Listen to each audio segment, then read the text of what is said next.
Bonjour à tous, ravi de vous retrouver pour cette nouvelle édition de Sénat 360. Voici les titres.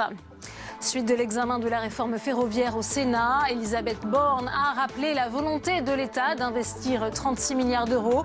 Pas question de parler de casse du service public pour la ministre des Transports, quand les communistes demandent toujours le retrait du texte. Nous serons en direct de l'hémicycle dans un instant. Évacuation d'un millier de migrants à Paris ce matin. Le plus grand campement de France était au cœur d'un bras de fer entre la maire de Paris, Anne Hidalgo, et Gérard Collomb, le ministre de l'Intérieur. Il est entendu au Sénat sur sa loi immigration et asile. Le débat dans un instant. Lancement de la Banque des Territoires, émanation de la Caisse des dépôts. Elle a pour mission de financer les projets des collectivités avec pour objectif de lutter contre les inégalités territoriales. Comment va-t-elle fonctionner? Aura-t-elle les moyens de ses ambitions? Nous poserons la question dans cette édition.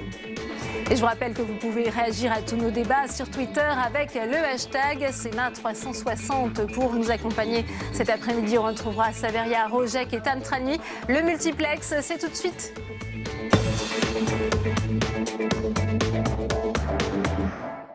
Je vous le disais en titre, la bataille du rail a repris il y a 30 minutes dans l'hémicycle du Sénat. Le début de la séance a été marqué hier par la demande des communistes de retirer le projet de loi, malgré la promesse de la ministre de ne pas privatiser l'entreprise. Alors on va tout de suite retrouver Saveria Rojek en direct de la tribune de presse de l'hémicycle du Sénat. Saveria, dans quelle atmosphère ont repris les débats aujourd'hui ?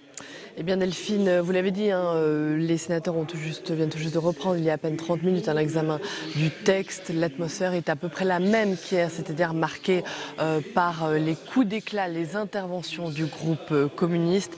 Hier, au moment où Éliane Assassi, la présidente du groupe, a commencé à prendre la parole, les membres de son groupe ont revêtu des gilets orange propres à la SNCF tout en brandissant des panneaux. La SNCF est notre bien commun, la SNCF n'est pas à vendre.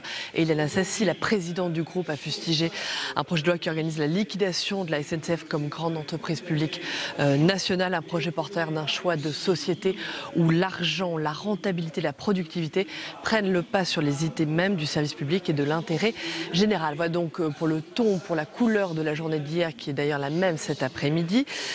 Aujourd'hui, ils attaquent maintenant l'article 1. L'article 1A, c'est un des points cruciaux du projet de loi, puisque c'est l'incessibilité des titres du futur groupe ferroviaire qui sera bien inscrite dans la loi pour dissiper toute crainte d'une éventuelle privatisation. Alors bien sûr, c'est un texte globalement, notablement différent que celui examiné par les députés à l'Assemblée nationale, un texte enrichi bien sûr par les amendements proposés par les syndicats réformistes et soutenus par le gouvernement.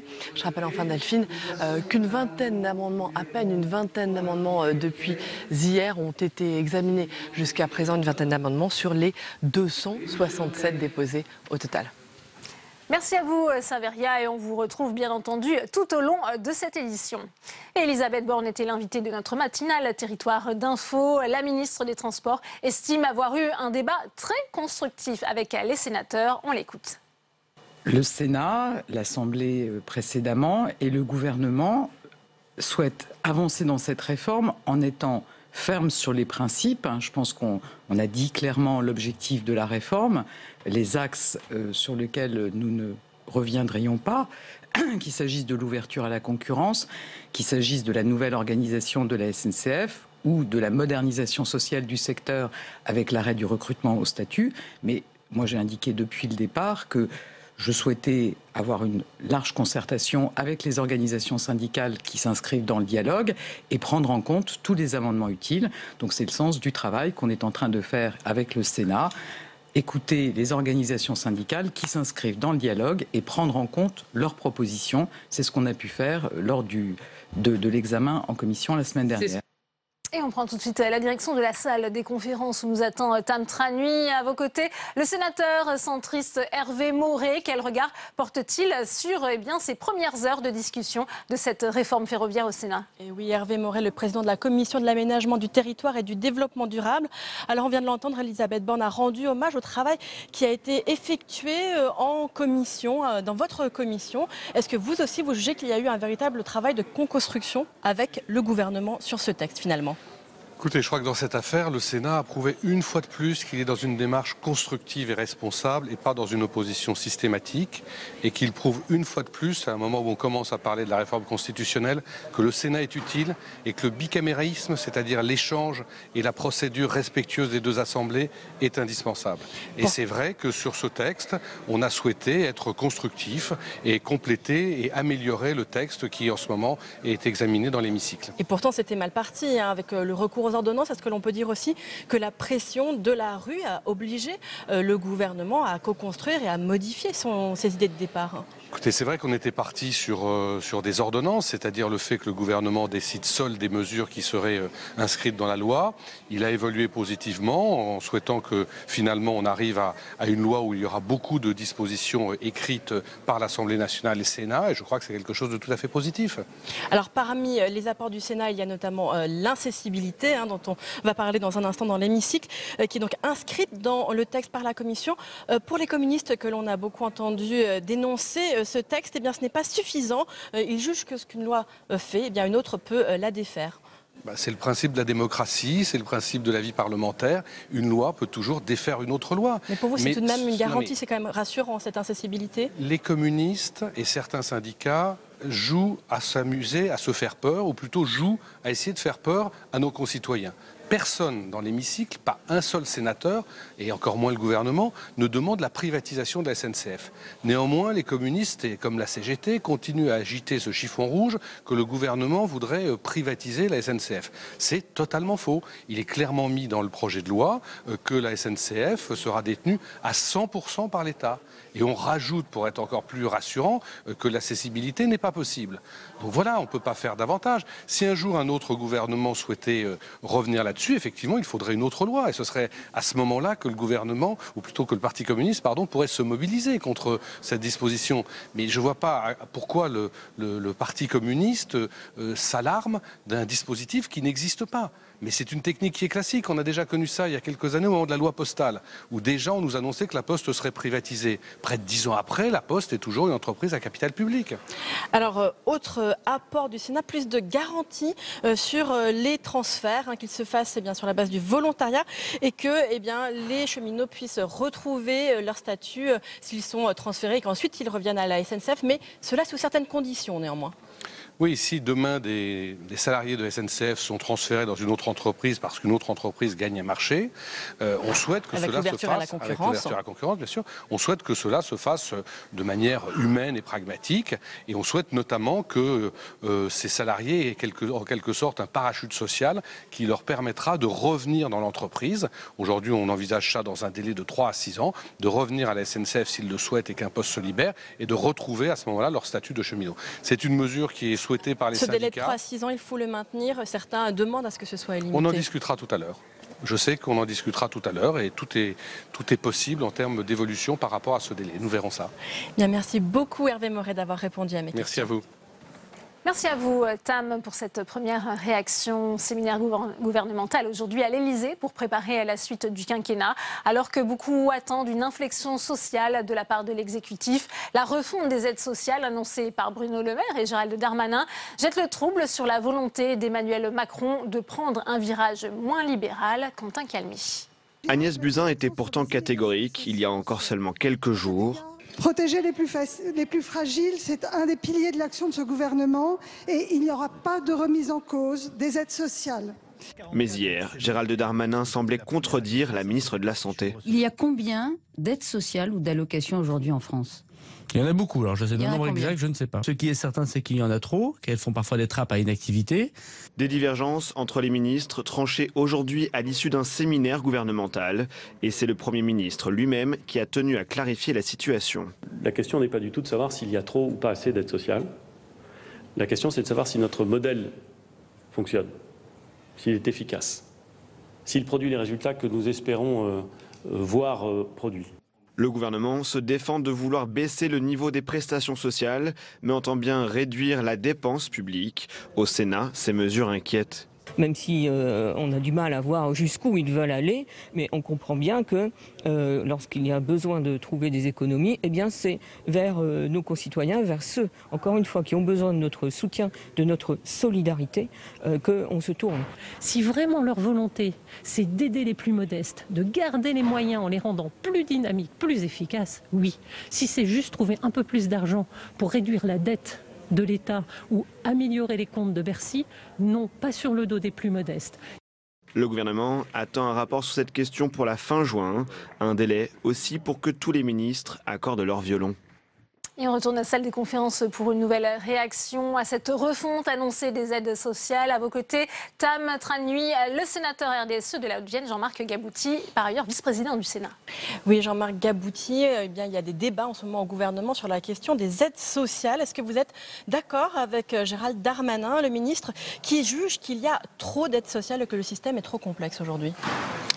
Alors, si vous voulez, il y a deux choses. Il ne faut pas faire de procès d'intention au gouvernement. Il y a, en termes de volume, une volonté de maintenir les aides, peut-être de les améliorer. Il y a eu des revalorisations, d'ailleurs, pour les adultes handicapés ou pour le minimum vieillesse. Mais dans l'attribution des aides, il y a probablement une gestion différente à faire. Et s'il y a des regroupements, cela ne peut que simplifier la gestion. Donc peut-être faire aussi des économies de gestion dans la manière de traiter les aides. Une enquête dévoilée au début du mois montre d'ailleurs qu'il y a une personne sur 3 qui ne sait pas qu'elle a droit à une prestation sociale ou à une allocation, peut-être du fait de la complexité de ce système. Plus il y a d'aides, moins la lisibilité est bonne, si vous voulez. Donc il y a des personnes qui peuvent renoncer à des aides sans le savoir, c'est-à-dire qu'elles n'ont pas l'information ou la bonne information, elles ne savent pas faire la bonne démarche. Et effectivement, je dirais, un autre système doit conduire à améliorer la couverture des ayants droit, c'est-à-dire de ceux qui pourraient prétendre à ces aides et qui éventuellement ne les touchent pas. Alors il y a eu différentes interventions au gouvernement entre Bruno Le Maire, Gérald Darmanin.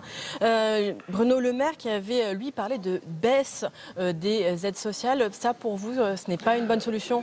Ah ben non, je crois que c'est pas à l'ordre du jour dans la politique du gouvernement. Alors qu'il y a ensuite des différences de méthodologie entre les ministres, c'est quelque chose qui peut se comprendre. On recherche la meilleure méthode, mais maintien des aides au niveau auquel elles sont actuellement, voire des corrections qui ont été effectuées conformément aux engagements du président de la République.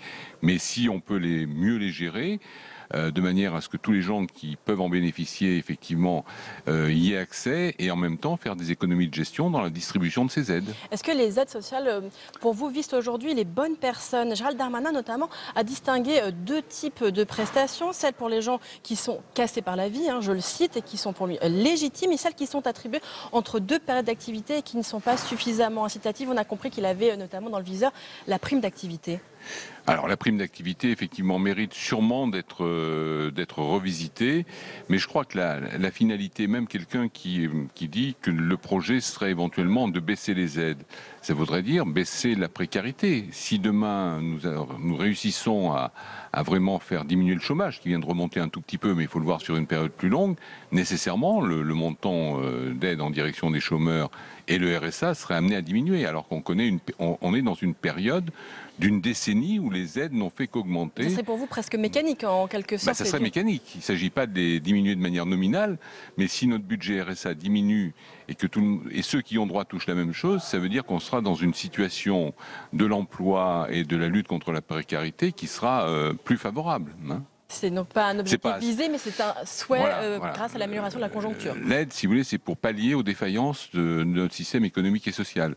Donc, si on améliore ce système, on doit arriver à la fin à une diminution, effectivement, des aides. Merci beaucoup, Jean-Marc Gabouty, d'avoir répondu à mes questions. Merci à vous, Tam, pour cette nouvelle réaction. Bruno Retailleau tente de relancer le mouvement Force républicaine, fondé par François Fillon. Il a réuni aujourd'hui une quarantaine de parlementaires. Le président du groupe LR au Sénat, qui dit vouloir la réussite de sa famille politique, alors que Laurent Wauquiez peine toujours à se faire entendre. Jérôme Rabier avec Yann Kersia. 6 mois après s'être vu transmettre le flambeau de Force républicaine des mains de François Fillon, Bruno Retailleau veut relancer la boîte à idées qui avait permis à l'ancien Premier ministre de s'imposer lors de la primaire de la droite. Le président du groupe LR au Sénat veut d'abord travailler le fond avec près de 40 parlementaires à ses côtés. Je pense qu'il faut une réflexion beaucoup plus générale de la droite. Il y a une refondation beaucoup plus globale parce que le monde a changé. Il ne sera plus jamais comme avant. Et parce que la situation politique en France, elle est inédite, elle est nouvelle. Je pense que si on n'est pas audible aujourd'hui, c'est aussi parce que cet effort, justement, au fond, on ne le fait pas suffisamment. Pas un seul intervenant pour critiquer la méthode ou la ligne de Laurent Wauquiez à la tête du parti, même si Force républicaine ne s'aligne pas forcément sur les positions des LR. Mais il se veut un pôle d'influence. Il n'y a aucune volonté de se démarquer du parti. C'est vraiment quelque chose qui n'est pas en concurrence du parti. Ma présence ce matin permet précisément de faire le lien entre Force républicaine et le parti Les Républicains. Un mouvement qui rassemble en très grande majorité des anciens fillonistes convaincus et qui peinent à faire le deuil de la dernière élection présidentielle. Tout le monde sait que nous avons perdu la présidentielle, pas sur le programme, mais sur les circonstances. Et donc maintenant, peut-être est-il temps de revenir sur le fond et de rassembler. La page est tournée. Est-ce qu'on est un peu orphelin? On y pense de temps en temps, mais on avance. Avancer et continuer de travailler sur les idées, tel est le credo de Force républicaine, qui permet aussi à Bruno Retailleau de compter ses troupes, à l'instar de Valérie Pécresse et son mouvement libre, au risque de multiplier les chapelles dans la reconstruction de la droite. On en vient à présent à l'évacuation du plus grand campement de migrants de France, situé à Paris, dans le 19e arrondissement. Près de 1000 migrants ont été accueillis dans des gymnases en Ile-de-France avant que leur demande d'asile ne soit examinée. Ce campement était au cœur d'un bras de fer entre Anne Hidalgo et Gérard Collomb. C'est un reportage d'Héloïse Grégoire avec Fabien Riquer.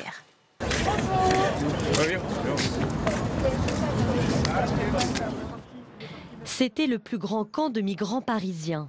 6 heures, ce matin, porte de la Villette, les forces de l'ordre ont évacué les réfugiés. À la file indienne, dans le calme, sous surveillance policière, les 1600 migrants, des hommes pour la plupart venus de la Corne de l'Afrique, ont été évacués progressivement vers des hébergements d'urgence. Ce jeune Tchadien de 25 ans a reçu sa convocation, il est prêt à partir. Ces documents, en fait, je lis même, c'est en anglais, je lis, mais je ne comprends pas, en fait, je ne comprends pas le sens. Et donc la dame, elle m'a expliqué, donc c'est des règlements du centre qu'on va partir. Et puis il y a 3 fois repas par jour. Et on a du lit et on a des soins médicaux. La ville de Paris et l'État ont décidé ensemble de cette mise à l'abri des réfugiés, après de longues semaines de bras de fer entre Anne Hidalgo et Gérard Collomb sur les modalités de leur prise en charge. Et pour la maire de Paris, l'évacuation arrive un peu tard. Je constate qu'il a fallu attendre plusieurs mois, 4 mois, avant d'arriver finalement à une opération comme celle que nous avions conduite jusqu'à présent, c'est-à-dire dans le calme, dans le respect des personnes et leur permettant de pouvoir aller se poser, se reposer et d'avoir accès à une information sur leurs droits. 40 bus ont été affrétés pour les emmener dans ces gymnases. En tout, 24 structures d'accueil ont été mobilisées en Ile-de-France. Une fois arrivés, les réfugiés peuvent se reposer pendant 15 jours. En fonction des demandes, certains seront orientés vers des centres d'accueil pour demandeurs d'asile, d'autres dans des centres d'orientation pour obtenir le statut de réfugié. Des assistants sociaux et des membres de l'Office français de l'immigration sont là pour examiner leur situation. C'est-à-dire que là, mes équipes sont en train de recenser les personnes, elles déclarent leur situation. Il y a 3 situations, il y a des réfugiés, il y a des personnes qui sont déjà en demande d'asile et puis il y a des primo-arrivants qui peuvent accéder à la demande d'asile et qui seront orientés vers le centre de la préfecture de police. Il reste encore 2 camps à Paris, leur évacuation devrait avoir lieu la semaine prochaine.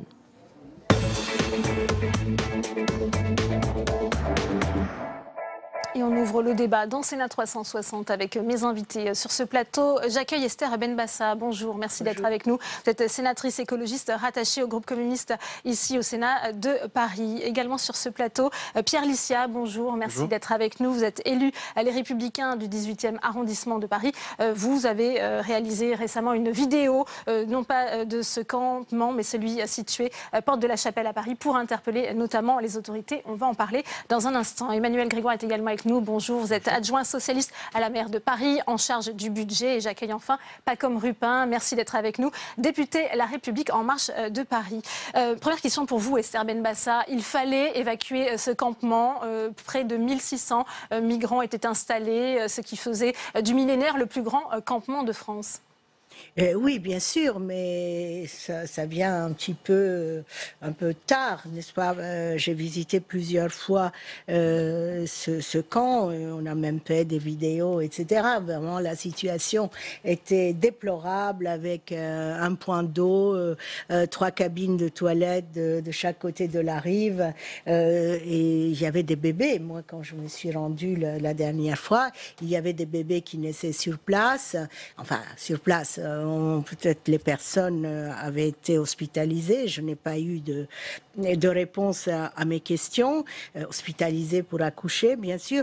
Mais c'est vrai que c'est indigne d'une démocratie comme la nôtre, la 5e ou 6e puissance économique, de voir ces personnes accumulées dans ce camp sous des tentes. Il faut dire que à peu près 40% des demandes d'asile se font à Paris et il n'y a que 2%, on va y venir, si vous voulez bien, Esther Benbassa, du logement, enfin des lieux d'accueil pour ces personnes. Donc il y a quand même un déséquilibre. Il fallait mettre un terme à ce campement indigne, selon Esther Benbassa. Il y a eu trop d'atermoiements, à la fois du côté de la mairie de Paris, mais aussi des autorités du ministère de l'Intérieur. Je crois que sur des sujets aussi graves, il faut que toutes les autorités publiques travaillent ensemble. Et puis y avoir quelques désaccords qui se sont exprimés entre le ministre de l'Intérieur et la maire de Paris. Moi, je salue déjà le fait que cette intervention se soit très bien passée, dans des conditions difficiles, sensibles. Et je crois qu'on aura l'occasion d'en revenir dans le débat. Mais il faut bien dire que les personnes qui sont dans ces campements, souvent, malheureusement, ne sont pas des personnes qui répondent aux critères de la demande d'asile. Or, aujourd'hui, il y a eu une amélioration conséquente sur l'accueil des demandeurs d'asile. Et donc là, on est dans un sujet assez sensible, qui est que ce sont des personnes, d'ailleurs c'est dit dans le résumé, de la Corne de l'Afrique, qui souvent viennent pour d'autres raisons qu'une demande d'asile. Donc qui ne pourront pas de toute façon avoir le statut de réfugié. Donc la question qui se pose, c'est quand ces personnes sont sur notre territoire, comment est-ce qu'on arrive à s'en occuper, comment est-ce qu'on arrive à analyser leur situation, comment est-ce qu'on les accueille de manière inconditionnelle. Ça c'est un principe auquel j'adhère sans aucun doute, mais il faut aussi pouvoir arriver à éloigner, reconduire à la frontière les personnes qui ne peuvent pas... On va y venir après de la situation de ces migrants. Emmanuel Grégoire, sur ce bras de fer dont on a parlé à la fois entre Anne Hidalgo et Gérard Collomb, il était temps justement que ça se termine, que cette polémique arrive à son terme? Oui, c'est un soulagement, ça s'est bien passé. Il était temps que ça cesse parce que dans l'intérêt des personnes qui ont été mises à l'abri ce matin, et aussi dans l'intérêt des riverains, parce que tout ça se fait dans des quartiers qui connaissent par ailleurs des difficultés, il était temps que ça cesse. Et oui, il faut que l'ensemble des acteurs qui sont concernés travaillent main dans la main. D'ailleurs, depuis 2015, ça s'était ainsi passé 34 fois sans problème. Et ce que nous reprochons à Gérard Collomb, mais heureusement depuis ce matin, c'est terminé, c'est d'avoir trop tardé, beaucoup trop longtemps, pour des raisons que nous ne nous expliquons pas, sur la nécessaire mise à l'abri inconditionnelle, vous l'évoquiez, Monsieur Rupin, de ces personnes, ce qui n'empêche pas après une prise en charge administrative dans les filières prévues par la loi pour faire les évaluations individuelles. Ça a trop longtemps duré. Gérard Collomb s'est enfermé dans quelque chose qui ne pouvait pas tenir. On comprend que les autorités de l'État ont débloqué la situation et ce matin, nous en sommes heureux et soulagés. Oui, les responsabilités sont partagées, selon vous, Pierre Licia, à la fois entre la mairie socialiste et le ministère de l'Intérieur? Moi, je suis assez mal à l'aise d'abord de voir cette bataille de communication entre la mairie de Paris et le gouvernement. D'abord parce que c'est une bataille de communication purement politique, qui se fait au détriment et sur le dos malheureusement des riverains de la Porte de la Villette, mais des riverains d'autres quartiers, ceux du canal Saint-Martin, ceux de la Porte de la Chapelle. Ça, c'est la première chose. La deuxième chose, c'est que c'est la 35e évacuation aujourd'hui. Depuis 2015, on a des installations sauvages de migrants dans Paris. Depuis 2015, on a, en tout cas, ni le gouvernement ancien comme actuel, ni la mairie de Paris, n'a réussi à anticiper depuis 3 ans pour apporter des solutions durables pour qu'on ne puisse plus aujourd'hui à Paris voir des reconstitutions de la sorte, qui sont absolument indignes. On est d'accord sur le fait que c'est indigne, mais nous avions une solution. C'est effectivement la solution. Excusez-moi, excusez-moi, elle n'a pas marché pendant. D'abord, elle n'a pas été faite en concertation avec le gouvernement, puisque le gouvernement à l'époque, c'est l'ouverture du centre d'hébergement de la Porte de la Chapelle, a été totalement mis au pied du mur. Les élus locaux, les riverains également, personne n'a été consulté dans cette histoire-là. Il y a eu énormément de débordements autour de ce camp.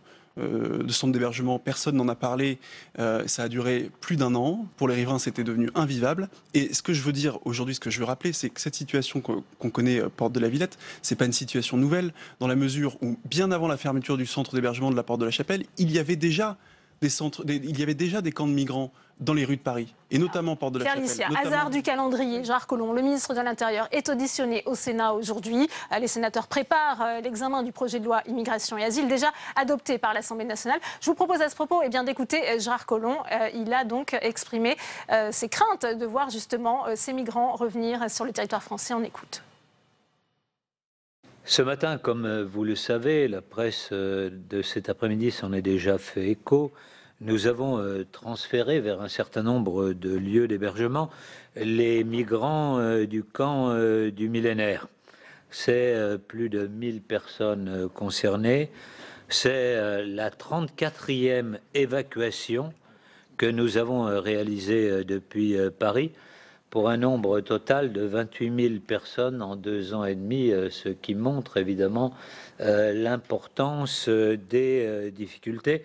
Et cet exemple à lui seul suffirait à montrer l'étendue de la problématique.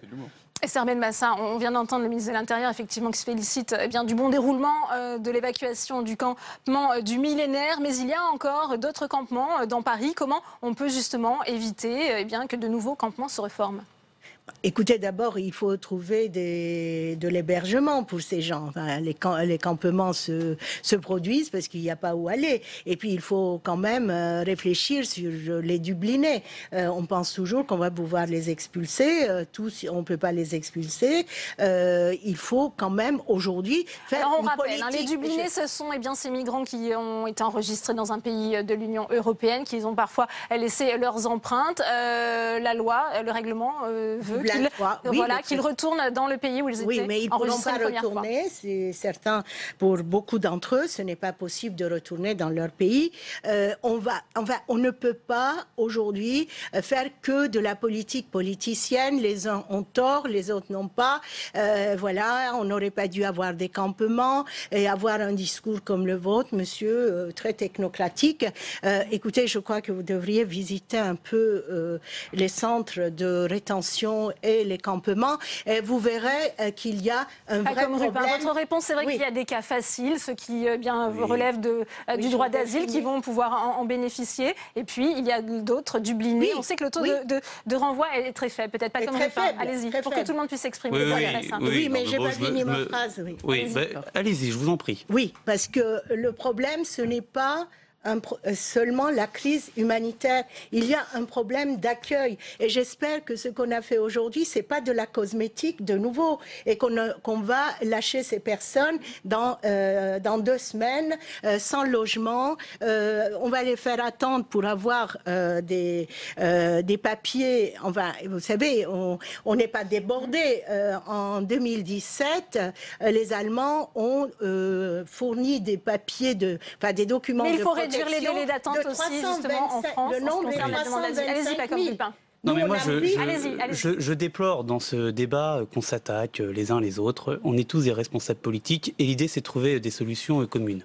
Alors, je suis peut-être quelqu'un de technocratique, j'en sais rien. En tout cas, le centre de rétention administrative de Paris à Vincennes, je l'ai visité pendant la discussion sur le projet de loi Asile et Immigration. Et moi, je me suis engagé sur ce sujet dès 2015, quand il y a eu le camp d'Austerlitz. Parce que quand on dit que c'est nouveau, que ça met autant de temps à ce qu'il y ait une réponse, c'est faux.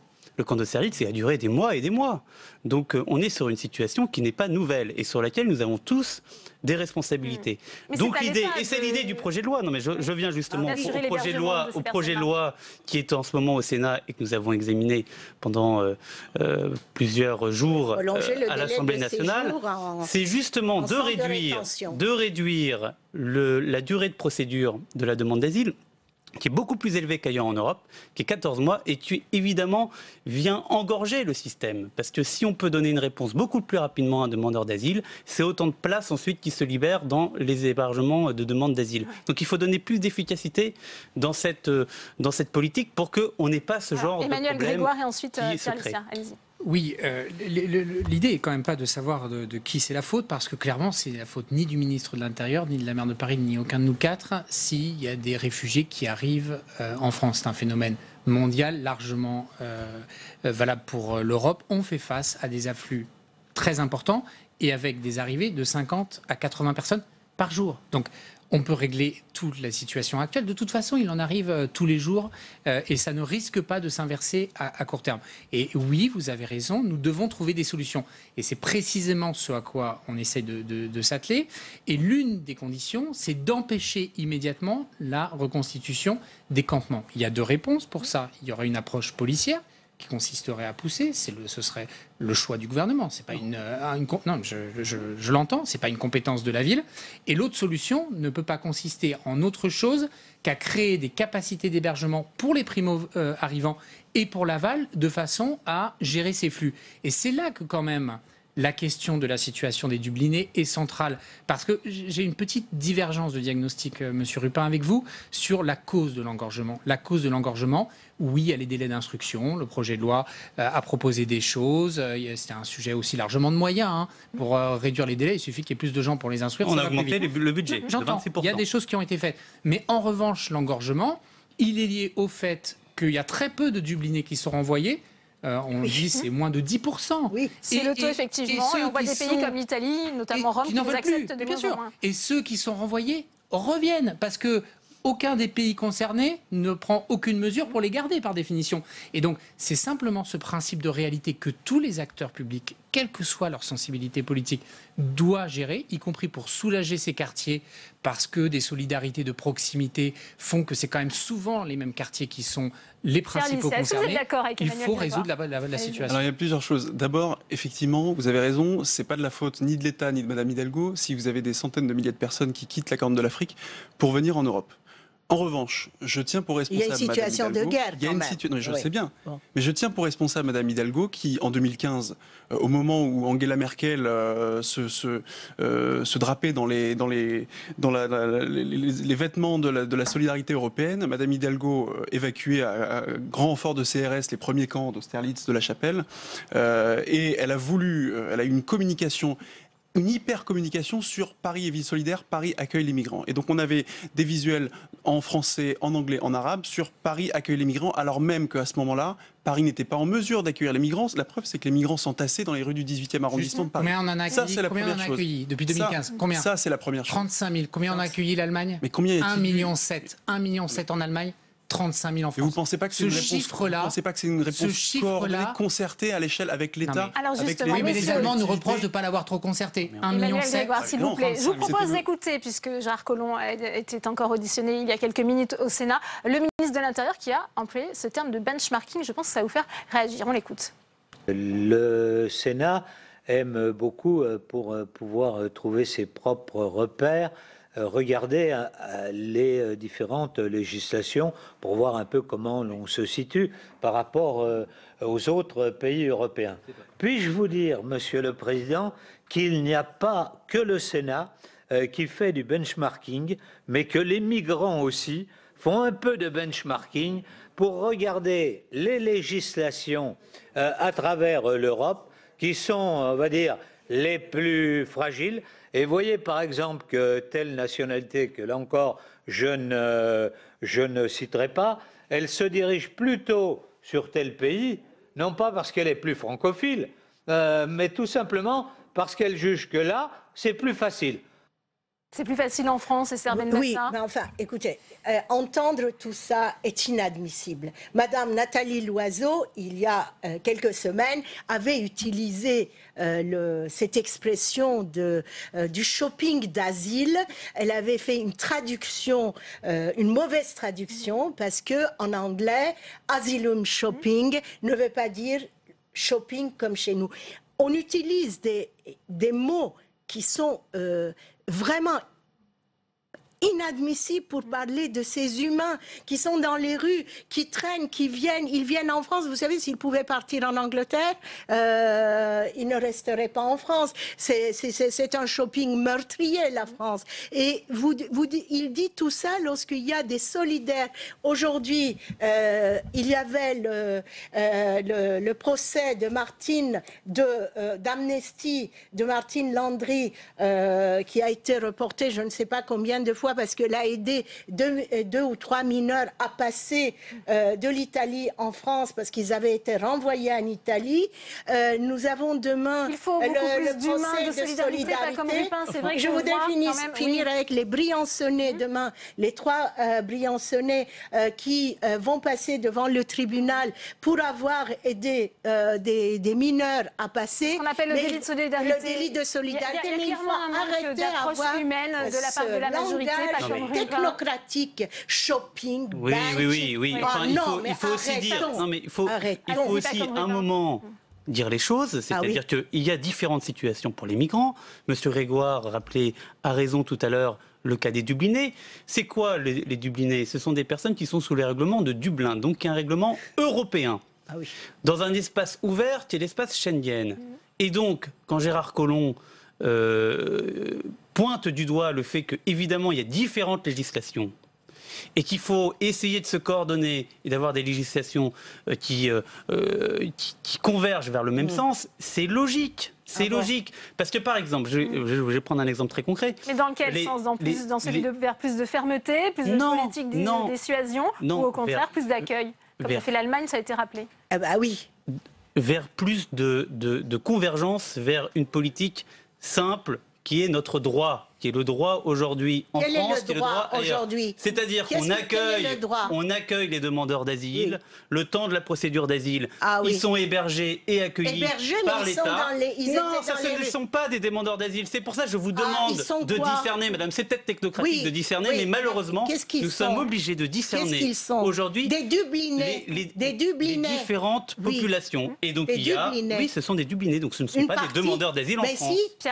Comment on peut arriver en France sans passer par l'Italie? Moi, je veux bien qu'on parle de convergence européenne, etc. Mais en tant qu'élu du 18e et surtout riverain de ces camps-là, je voudrais savoir comment concrètement les choses vont s'arranger. Il me semble que dans ce pays, il y a quelque chose qui s'appelle la loi. Je ne suis pas législateur, il me semble que vous l'êtes. La loi doit s'appliquer. Aujourd'hui, malheureusement, on se rend compte que la loi n'est pas appliquée. Le bon sens voudrait que... On a parlé de l'engorgement des centres d'accueil, mais pourquoi est-ce que les centres aujourd'hui d'accueil sont engorgés?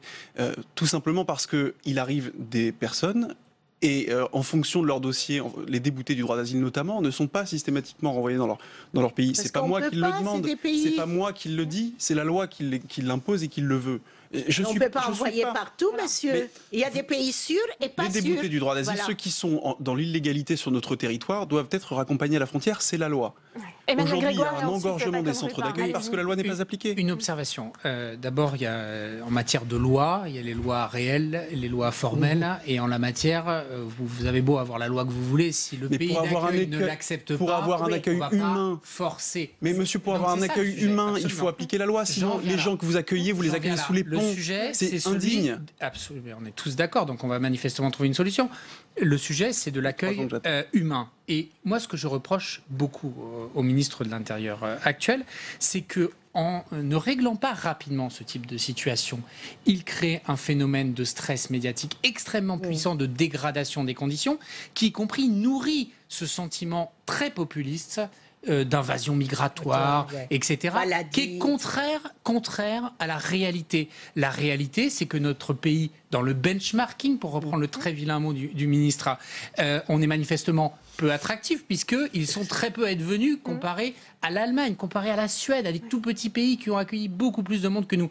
Donc, compte tenu du fait qu'on en a peu, une stratégie nationale d'accueil des primo-arrivants et d'hébergement digne, tout en faisant respecter la loi. Moi, je conviens que est-ce que le gouvernement a volontairement laissé pourrir cette situation? Ça participe de la politique de dissuasion. Au niveau national, le projet de loi qui est examiné aujourd'hui vise en effet à converger avec les autres législations et aussi les autres pratiques dans les autres pays européens. Mais il y a un travail, attendez, excusez-moi, il y a un travail qui est fait aussi par le gouvernement sur la réforme du règlement Dublin, mais ce n'est pas tout. Ah oui. Il y a aussi un travail qui est fait par le président de la République. Hier, il essayait d'avoir une solution sur la crise en Libye. C'est extrêmement important parce que le sujet, il est surtout international. C'est pareil sur la crise en Syrie.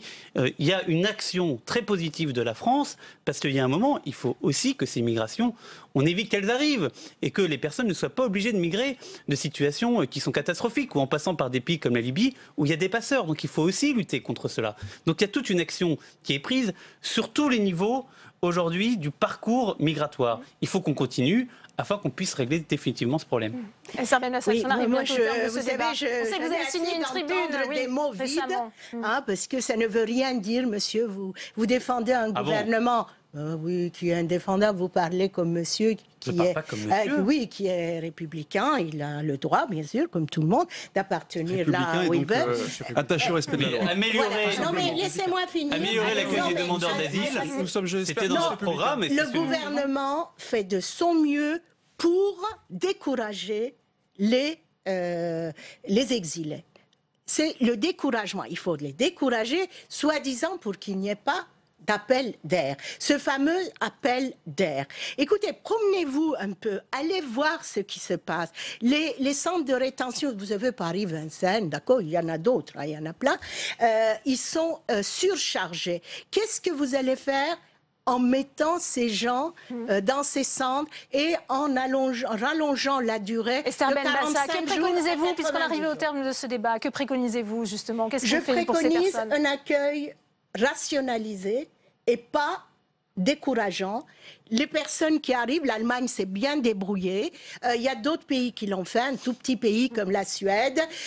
Et on va pas faire on va pas faire le top 50 des Aujourd'hui, vous voulez accueillir toute personne qui est... Alors l'Allemagne, un accueil rationalisé, ça sera le mot de la fin. Merci à vous, Esther Benbassa. C'est faux. C'est faux. C'est faux. L'Allemagne a reçu 1,5 million. L'Allemagne a débouté 300 000 demandeurs d'asile. D'accord.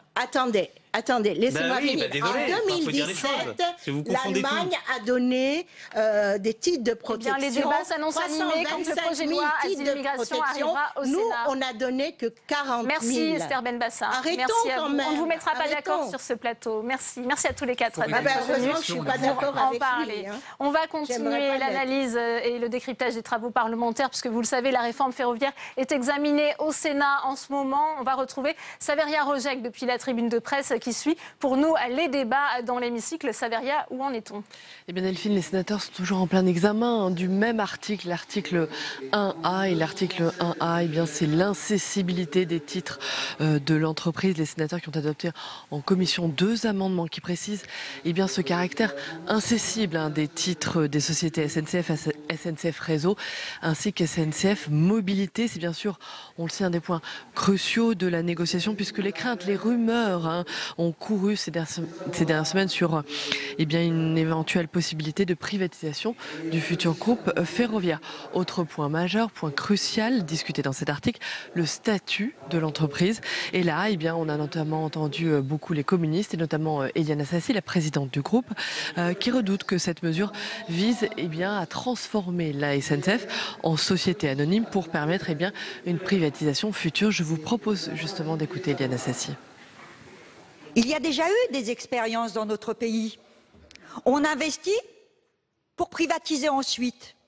Regardons ce qui s'est passé avec les autoroutes. Regardons ce qui s'est passé à ADP. Donc les cheminots ne laissent pas leur cerveau dans les couloirs. Ils utilisent leur cerveau. Ils réfléchissent. Et cette réalité, ils la connaissent. Et effectivement, ils craignent que ce soit aussi l'avenir de leur entreprise. Voilà, à suivre, bien sûr, les discussions. L'article 1B. L'article 1B, c'est la fin du recrutement au statut des cheminots. Je précise que les sénateurs ont permis, durant l'examen en commission pendant une période déterminée, aux salariés réembauchés dans le groupe public ferroviaire et pendant une période déterminée, de bénéficier à nouveau de ce statut. Voilà donc Delphine pour les débats en cours en ce moment dans l'hémicycle. Merci à vous, Saveria. Et on continue sur cette réforme ferroviaire avec vous, Tam Tranui. À vos côtés, le sénateur communiste de l'Isère, et Guillaume Gontard, c'est à vous. Oui, Guillaume Gontard qui est donc rattaché au groupe CRCE. Alors la motivation du groupe contre ce texte, elle est sans faille. On l'a vu à l'instant avec l'intervention d'Éliane Assassi ou encore hier lorsqu'il y a eu ce coup d'éclat où vous êtes apparu avec des gilets orange, des pancartes. Qu'est-ce que vous dénoncez ? C'est effectivement un texte important et puis je dirais qui est révélateur de cette casse du service public que fait le gouvernement à tous les niveaux. Et là, à travers ce texte sur la SNCF, à la fois on stigmatise les cheminots très fortement et on a commencé comme ça. Le gouvernement est quand même revenu en arrière sur cette stigmatisation des cheminots. Le problème, c'est que justement, Madame Borne nous disait, voilà, mais je veux dire, on a quand même été très fort au départ, vraiment pointant du doigt les cheminots, quasi comme si c'était de leur faute les problèmes des privilégiés, etc. Et là, bien sûr, qu'on revient, qu'on arrondit les angles, mais on voit bien quelle est la dérive. Et là où veut nous emmener le gouvernement avec ce passage en société anonyme, c'est clairement le risque d'une privatisation à court, moyen terme ou même long terme. L'accessibilité qui va être inscrite dans le texte ne vous suffit pas, elle ne vous rassure pas ? Je dirais que c'est nous qui l'avons demandé. Donc c'est bien que voilà, il y avait vraiment un risque. Mais moi, ce que je vois, c'est que depuis tous ces débats, effectivement, on a eu des débats, je dirais, très intéressants hier soir. Par contre, je crois que c'est la 8e, 9e, 10e intervention où on demande à Madame Borne pourquoi ce passage en SA, puisqu'il n'a aucune obligation. On pourrait rester en EPIC pour l'ouverture à la concurrence. Le président de l'ARAFER en commission nous l'a confirmé, aucune obligation de passer en SA. Et quand on pose cette question, quand on la repose à Madame Borne, on n'a toujours aucune réponse. Donc on est en droit de se poser quelques questions, si ce n'est le fait, justement, ce passage en SA pour plus tard préparer la privatisation, comme ça s'est fait sur EDF, GDF. Qu'est-ce que vous répondez à Hervé Moret tout à l'heure, que j'ai eu à mon micro, disait les communistes jouent à se faire peur. Je ne sais pas si on se joue à se faire peur. Déjà, ce n'est pas les communistes. Je pense qu'on est plusieurs. Il me semble que ça fait plusieurs semaines qu'il y a des grèves, qu'il y a des manifestations. Donc je ne suis pas sûr qu'on soit seul à se faire peur. Je pense qu'il y a une peur, qu'il y a une vraie peur dans notre pays, parce que petit à petit, on grignote nos services publics, on les met à mal. Et là, avec la SNCF, on est vraiment là-dedans. Donc si ça lui fait plaisir de dire qu'on se fait peur, moi je ne pense pas. Je pense qu'il y a une vraie peur et une vraie crainte qu'on perde un vrai patrimoine et le patrimoine de notre pays. Est-ce que vous reconnaissez néanmoins que le texte s'améliore avec ce passage au Sénat, que dans l'ensemble notamment on a vu le rôle de médiateur dans lequel Gérard Larcher s'est placé sur ce sujet ? Moi je pense surtout qu'il y a une impréparation totale, puisqu'on est parti sur des éléments comme ça, je disais tout à l'heure, on a mis les cheminots, la problématique des cheminots en avant, et puis maintenant on zigzague. Maintenant, je veux dire, c'est un texte qui s'est construit par amendement à l'Assemblée, amendement au Sénat, et maintenant là le gouvernement rajoute encore des amendements pour le modifier au jour le jour. Je dirais on avance un petit peu au doigt mouillé, ce qui fait un petit peu peur quand même et qui pose un certain nombre de questions. Bien, merci beaucoup Guillaume Gontard d'avoir répondu à mes questions. Merci.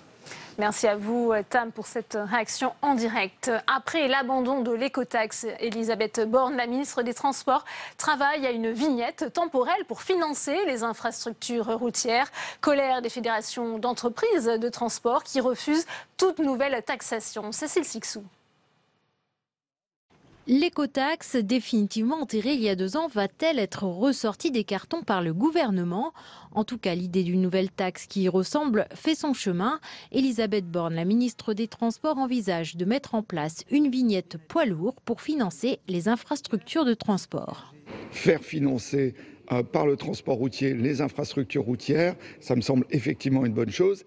On a aujourd'hui des camions qui traversent la France pour aller en Espagne, pour remonter vers le nord, qui usent donc les infrastructures, qui ne passent pas obligatoirement par les péages, et qui donc ne participent pas au financement. Contrairement à l'écotaxe et au portique qui devait calculer la taxe en fonction des kilomètres, cette vignette serait temporelle en fonction de la durée passée sur la route, soit 500 € par an, 50 € par mois et 25 € par semaine. Grâce à cette taxe, l'État espère gagner 320 millions d'euros. Des recettes, mais l'État abandonne l'objectif écologique pour le sénateur François François Grosdidier. Ça va être anti-écologique. L'État cherche simplement à avoir des recettes dont on ne sait pas même si elles seront vraiment affectées qu'au transport, parce que la vignette, en fait, le coût de la vignette ne sera pas proportionnel à l'utilisation de la route. Avec sa vignette, le gouvernement risque de faire face à une nouvelle fronde des transporteurs routiers, d'ores et déjà hostiles à toute nouvelle contribution, quelle qu'en soit la forme. Et Marc Fressoz, journaliste spécialiste des transports, est notre invité. Le face-à-face, c'est tout de suite.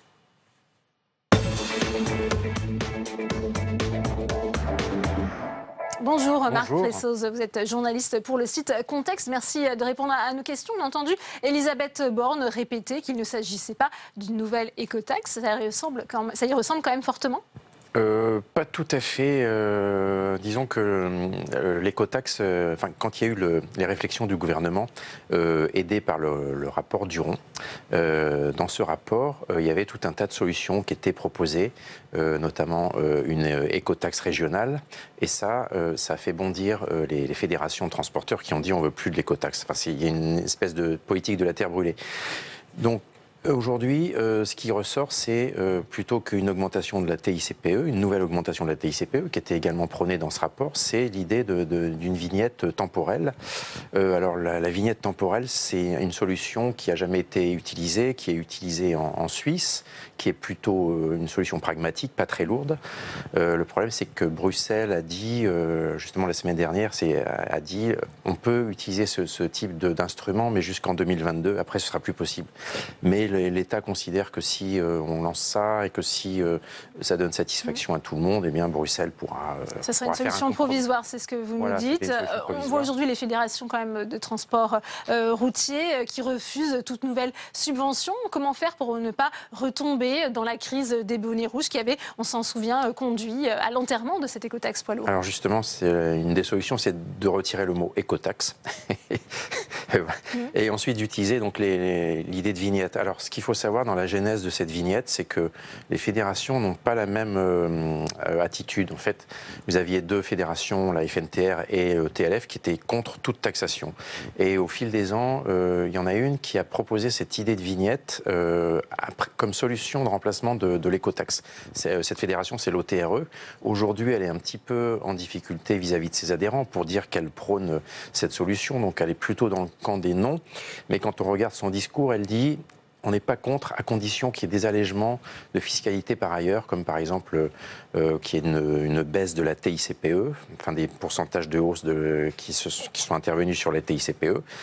Et l'argumentaire, c'est de dire une vignette temporelle, ça touchera tout le monde, c'est-à-dire également les transporteurs étrangers qui traversent la France. C'est tout l'enjeu justement, puisque ce sont eux qui finalement dégradent les infrastructures en France. Oui, c'est ça, effectivement. C'est que on avait vu que l'idée d'augmenter les taxes sur le pétrole, c'était un peu une fausse bonne idée, puisque les transporteurs étrangers, ils font le plein au Luxembourg, ils font le plein en Espagne avant de venir en France, et du coup, ça retombe sur les transporteurs locaux, enfin français. Du coup, cette idée de vignette pourrait être la moins mauvaise des solutions aux yeux des transporteurs.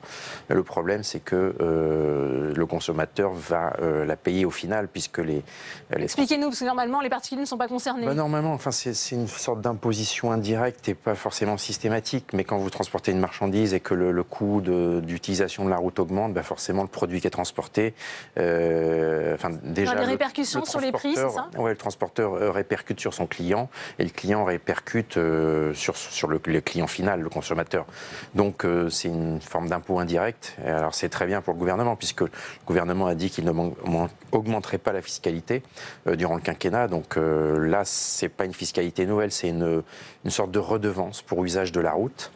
Mais au final, effectivement, il y a quelqu'un qui trinque, c'est le consommateur. Voilà. On a besoin de beaucoup de recettes pour investir sur les infrastructures routières en France. Elles sont dans un mauvais état, comment les jugez-vous? Alors oui, après la grande misère du rail, on découvre la grande misère de la route. C'est-à-dire que pour faire des économies, après la crise de 2008, on a su créer des subventions pour l'entretien des routes, et le réseau se dégrade. Et donc aujourd'hui, on s'aperçoit qu'il faut mettre les bouchées doubles, parce que si vous laissez le réseau se dégrader, ça coûte plus cher de refaire tout que d'entretenir au fur et à mesure. Il y a également la volonté toujours renouveler des élus, aussi bien des députés que des sénateurs, que des élus locaux, de construire des nouvelles routes, des nouvelles lignes de chemin de fer. Et le gouvernement, enfin avec le ministère des Transports, s'est pris à rêver en début de quinquennat, avec justement le rapport Duron dont j'ai parlé au début.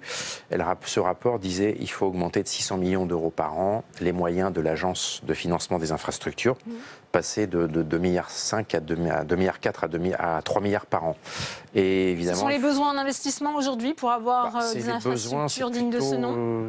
Oui, mais c'est-à-dire que l'agence de financement a vécu au-dessus de ses moyens et aujourd'hui, elle a un budget donc de 2,4 milliards et elle a devant elle des engagements de travaux qui sont de 12 milliards d'euros. La Cour des comptes l'a rappelé la semaine dernière.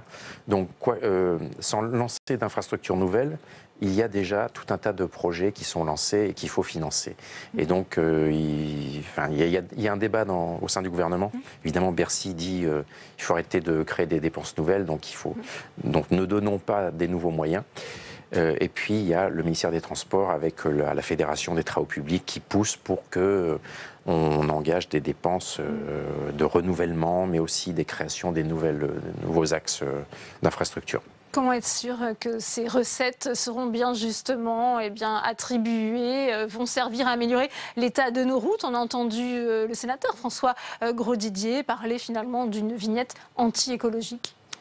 Oui, bon, ça c'est un point de vue un peu idéologique, hein, c'est un prisme, mais normalement si cette vignette est mise en place, l'idée c'est qu'elle soit affectée à la route et donc qu'elle soit fléchée sur le budget de l'agence de financement des infrastructures. Ça, je pense que les transporteurs ne pourront pas accepter une telle vignette s'ils n'ont pas la certitude qu'elle revient en quelque sorte, que l'argent qu'ils donnent leur revient à travers l'entretien de leur outil de travail qui est le bitume aussi.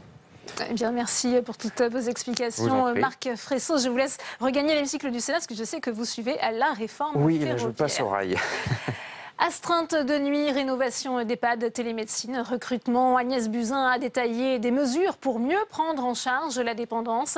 La ministre de la Santé était très attendue après la mobilisation sans précédent des personnels de ces EHPAD. Julie Hulin. Depuis le début de l'année, les mobilisations se sont multipliées.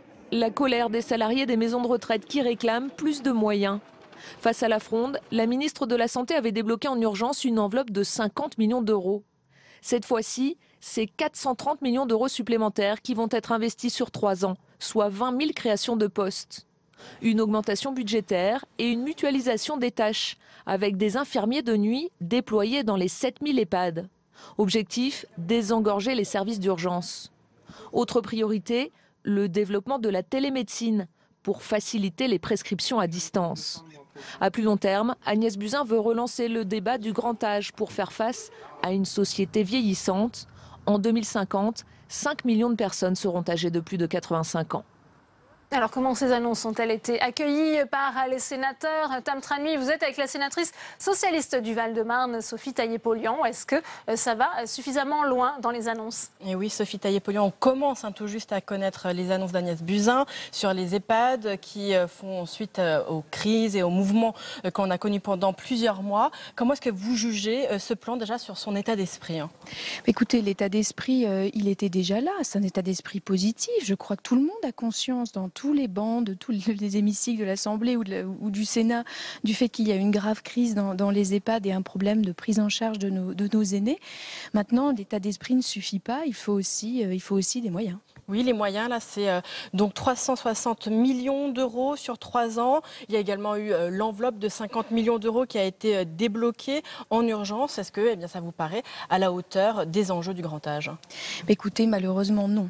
Alors quand même, je suis contente parce qu'il n'y a pas de journée de solidarité, c'est-à-dire qu'on ne va pas faire payer aux salariés de manière totalement injuste, vu les orientations du gouvernement, une politique pour aider nos aînés.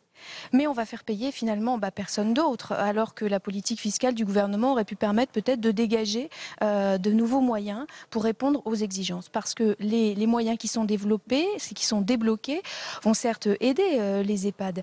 Mais je crois, d'après ce que j'ai entendu dire, on est un petit peu à chaud sur les annonces qui sortent. Mais ça correspondrait à peine à la remise à niveau après la perte des contrats aidés. Donc je crois qu'on n'est effectivement pas au niveau de ce qui est attendu par les professionnels. C'est un sujet que vous connaissez bien. Vous étiez notamment rendu dans un EHPAD à Fresnes. Quelles sont les priorités que vous aviez identifiées lorsque vous vous êtes rendu là-bas et que vous avez pu échanger là-bas avec les uns et les autres? Écoutez, une des priorités, je pense, c'est effectivement de changer le regard sur nos aînés et de changer aussi donc le regard sur ces métiers et les revaloriser par leur statut, par leur salaire. Ça, c'est quelque chose d'extrêmement important. Et donc aussi les revaloriser par les conditions de travail qui leur sont offertes. Vous avez un accompagnement psychologique? Alors, il y a l'accompagnement psychologique des personnes âgées. Madame la ministre a dit, je crois, qu'il fallait permettre aux personnes âgées, pas seulement de traiter leur dépendance, mais ce sont des citoyens et des citoyennes. Oui. Il faut traiter tous leurs besoins. Mais par exemple, dans les EHPAD, on a quand même du mal à vivre une vie normale quand on en a encore la possibilité. Et pour les personnels, c'est évidemment des conditions de travail qui sont très détériorées et une vision de la société sur ce travail qui est aussi détériorée. Donc, c'est une mobilisation globale et très importante qu'il faudrait. Et là, objectivement, les bons sentiments ne suffisent pas.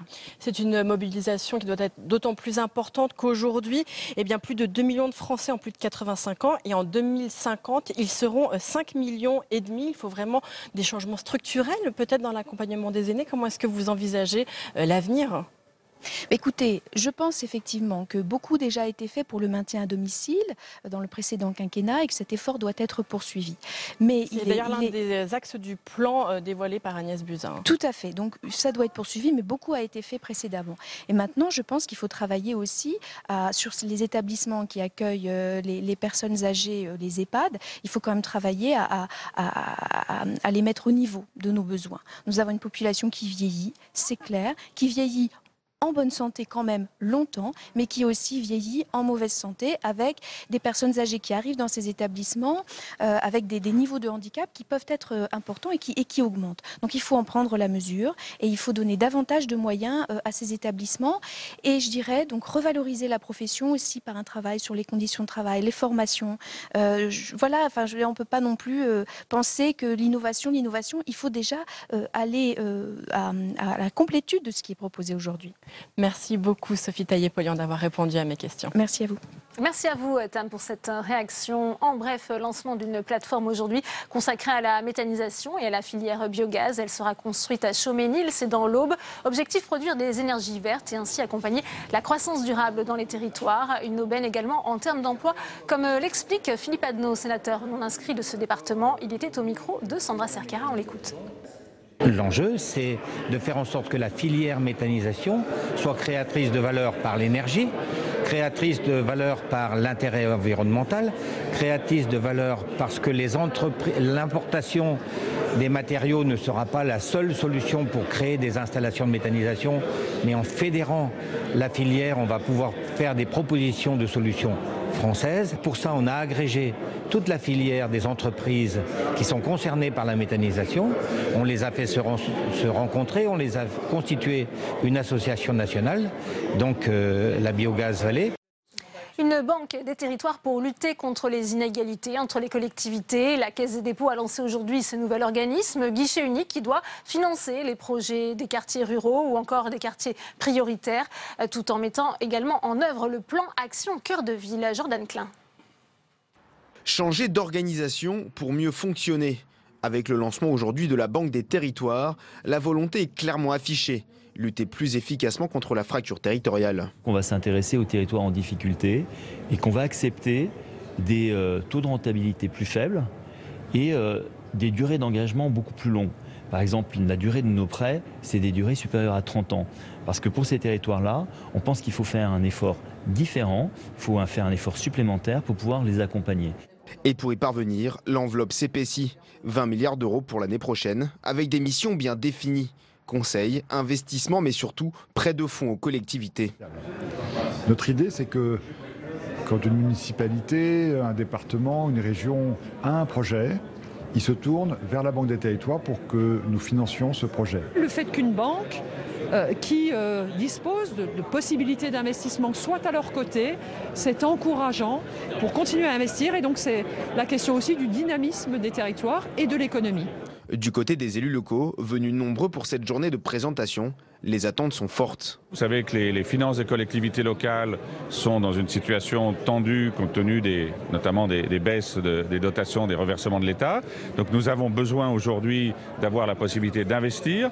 Et de ce point de vue-là, nous avons effectivement un souhait, c'est que cette Banque des territoires soit plus réactive. L'idée avec cette démarche est par la même occasion de travailler main dans la main avec le gouvernement pour la revitalisation des centres-villes. Autre prérogative, soutenir l'investissement dans les logements sociaux.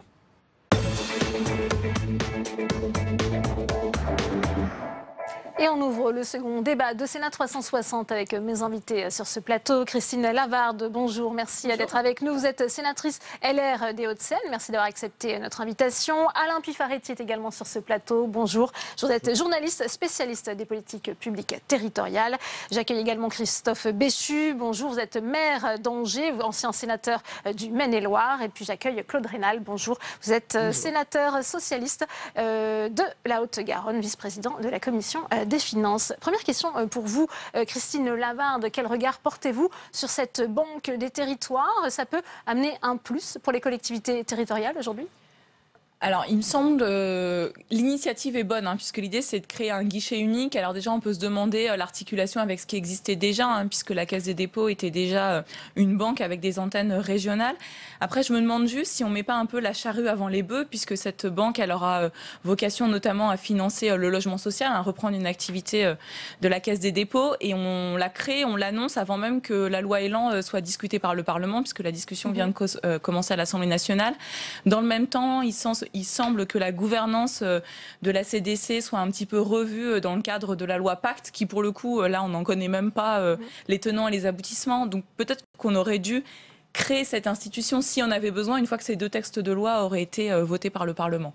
Mais sinon, l'initiative est intéressante. Oui. Claude Rénal, il y a un peu trop de flou justement entre le rôle de la Banque des territoires et celui de la Caisse des dépôts, selon vous? Non, je ne le crois pas. Je crois que le projet est assez clair. La Caisse des dépôts a, comme vous le savez, un certain nombre de métiers, à peu près 5 métiers différents, dans des champs très différents.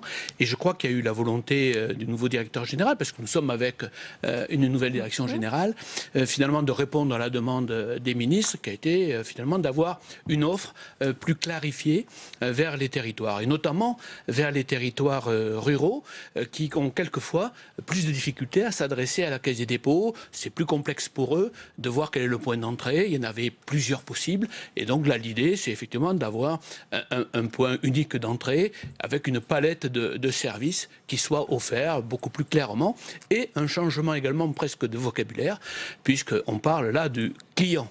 C'est-à-dire qu'on se tourne vraiment sur une procédure client et non plus peut-être une posture plus institutionnelle d'État. Christophe Béchu, ça va permettre de lutter efficacement contre les inégalités territoriales. Claude Rénal en parlait à l'instant. Parfois, c'est compliqué pour les collectivités en zone rurale de monter un dossier, de se faire accompagner dans un projet. La question des financements, elle est évidemment centrale pour les collectivités locales. Dans un contexte où, ça a été dit, on sort d'un quinquennat qui a été très dur pour les finances locales avec les baisses régulières de DGF et avec un nouveau système qui va être moins pénalisant à court terme, mais dont on voit bien qu'il constitue une nouvelle contrainte pour les finances publiques locales. Et à côté de ça, la durée des engagements sur lesquels on a parfois à financer les choses, ça dépasse le temps politique d'un gouvernement. C'est vrai en zone rurale si vous avez un projet pour votre centre-bourg, pour une revitalisation.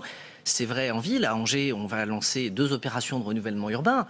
Ça dépasse le temps d'un mandat, ça dépasse la question des clivages et des étiquettes politiques. Et quand on parle de plusieurs centaines de millions d'euros, la question du financement, pour nous, pour les bailleurs sociaux, elle est cruciale. Donc on attend évidemment de manière très respectueuse les derniers arbitrages parlementaires dans le cadre des textes qui vont arriver. Mais quoi qu'il arrive, il y aura ce problème de financement. Donc aujourd'hui, la Caisse dise, on fait une banque des territoires, on va faire en sorte de regarder comment on peut davantage flécher les crédits vers le local.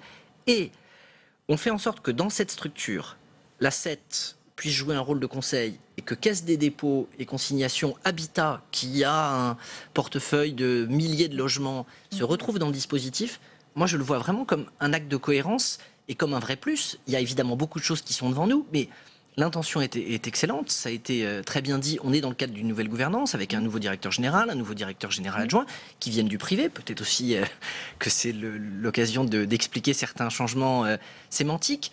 Et dans un temps où pour nous élus, c'est très important qu'on nous envoie un signal qui consiste à dire continuez à investir, évidemment en faisant attention à vos équilibres budgétaires, mais continuez à investir parce qu'on a besoin aussi, dans un temps où la croissance repart, qu'elle ne s'affaiblisse pas avec un affaiblissement des investissements publics.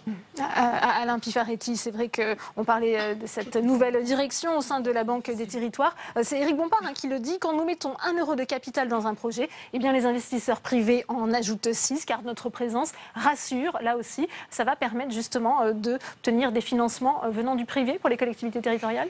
Effectivement, le but, c'est de rationaliser, de permettre un meilleur financement pour les territoires. C'est vrai que le terme de banque, c'est pas vraiment une banque qui est en train d'être, une nouvelle banque qui est en train d'être créée. Un guichet unique, on peut dire ça ? Voilà, beaucoup plus un guichet unique. D'ailleurs, comme le dit la Caisse des dépôts, puis aussi un projet managérial, regrouper les sous-directions, regrouper des filiales. C'est vraiment plus ça que veut faire, je pense, la Caisse aujourd'hui, et être effectivement également plus lisible en direction des acteurs locaux.